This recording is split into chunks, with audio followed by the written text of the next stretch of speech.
अस्सलाम वालेकुम दोस्तों, तुसी देख रहे हो अपना पंजाब टीवी ते मैं तुहाडा मेज़बान अफजाल अहमद।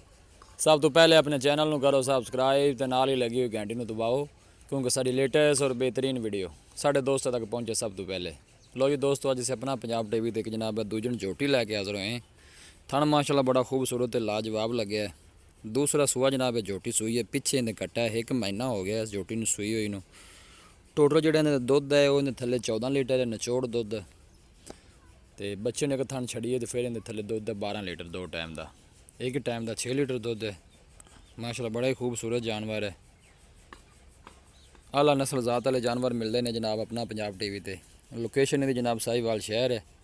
सोहनी तो लम्मी वेल है जनाब इस झोटी की। दूसरा वारा सूई है, पिछे कट्टा है, 1 महीना हो गया सूई नूं। दुध इन्हें थले 12 लीटर बच्चे नूं छड़ के। डिमांड मालक 2.5 लाख रुपये करते हैं। विच प्यार मुहब्बत है जनाब, मुहब्बत प्यार कर लैणगे। थन माशाल्लाह बड़ा खूबसूरत है, मुठ भर लगे है, पूरियां विरलां ते।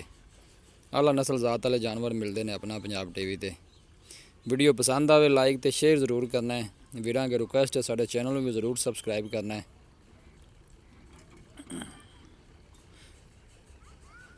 खूबसूरती वाली कोई कमी नहीं, बाकी सौदे मुकदरां दे ने, हर चीज़ वीरां दे सामने है। मिट्टी है, सोना है, जो कुछ भी है। दुध गारंटी नाल जनाब मालक चुआ के देंगे कि 2 टाइम चोवे, 3 टाइम चोवे, 4 टाइम चोवे। 12 लीटर दुध जो ठंडा उन्हें चुआ के देना है। डिमांड 2.5 लाख रुपये है। विच प्यार मुहब्बत है, पिछे कट्टा है जनाब। लोकेशन इहदी साहिवाल शहर है। इंशाल्लाह दोस्तों की खातर इस तरह जनाब मेहनत करते रहेंगे। आला नस्ल जात वाले जानवर मिलते हैं अपना पंजाब टीवी ते। वीडियो पसंद आवे लाइक तो शेयर जरूर करना है।